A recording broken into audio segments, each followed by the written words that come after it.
Hello everyone, my name is Asisipho Mbingeleli and welcome to my YouTube channel. In today's video guys, we'll be answering this genetics question from a previous question paper. This is a very nice example for incomplete dominance cross.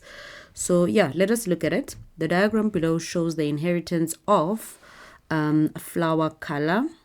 What's happening here? Okay, firstly I need to do this, then change the color. Okay, yeah, flower color in snapdragon plants. The two alleles controlling flower color are red, and you are given the letter R, and also white. That's a giveaway. That's a big giveaway, and it's giving you information that definitely this is not a complete dominant cross. So it's either a codominance or an incomplete.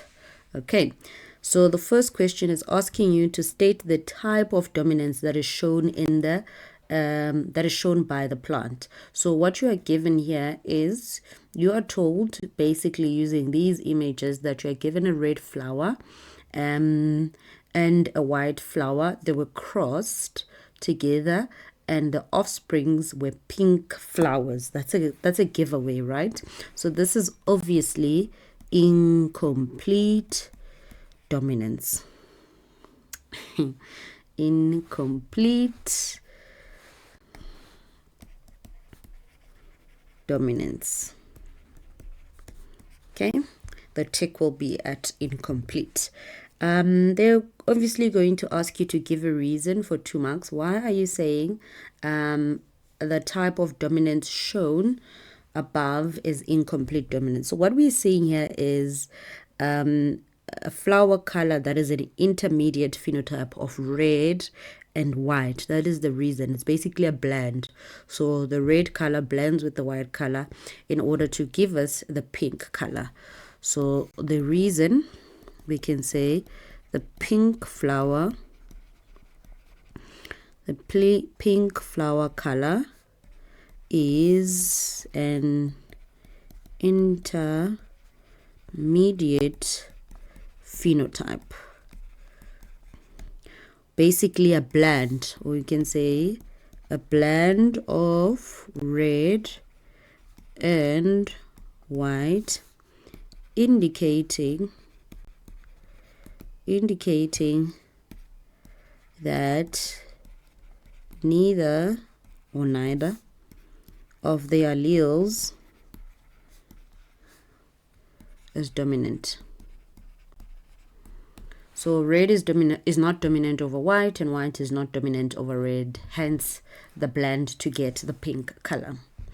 All right, then a gardener crossed 2 pink flowered plants.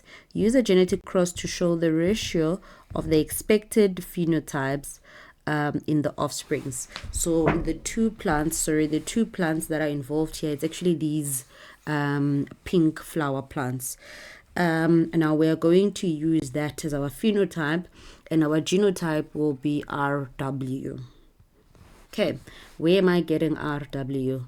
Remember, with our red, I'm going to change my color here. So we crossed the red in our incomplete dominance. This will be 2 capital letters, homozygous red flower with homozygous white flower. At the end of the cross, we are going to get RW. I can do it quickly for you guys. So we'll get the gametes RR. I'll do my little Punnett square here. And the gametes for the white flower will be WW. Then at the end, RW, RW, RW, both capital letters. That is actually the pink flower. So that will be our genotype. Now when we do the cross, we follow the format in order for us to get full marks. Okay. So here we are having our pink flowers, P1, and we indicate our phenotype. Remember, you have to write everything in order for you to get the full marks. And I'm going to also show you how we mark across at the end of the video. So stick around so that you know exactly how to get the 6 marks. So the phenotype is a pink flower. crossed with another pink flower, because they said the gardener took 2 pink flowers, pink flower. Then the genotype, I've already given you the genotype: capital letter R, capital letter W, capital letter R, capital letter W. Then meiosis will take place.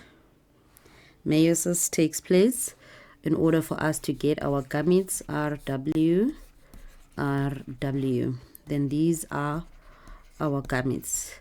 Fertilization, you can do a Punnett square here, or you can do the cross. It's up to you. I will just do a Punnett square. Gametes for parent 1 over here, gametes for parent 2 over here. Then we cross them out. We are consistent with the letter R being the first one. Then WW. This will obviously be fertilization. Then F1, our genotype for F1, what we're basically having here is 1 of capital letter R, capital letter R. There it is. Then 2 of capital letter R, W. Then 1 of WW. Then what we're having in terms of our phenotype, it's 1 red, then 1 pink, then 1 white. Okay, have we answered the question? Yes, because they were looking for the ratio, right? 1 red, 1 pink, 1 white. That's what they're looking for. All right, we're done. How do we then mark this cross? Let me show you quickly. Let me use black. Okay, so the first thing that we'll look at, or the markers will look at, they will look at P1 and F1.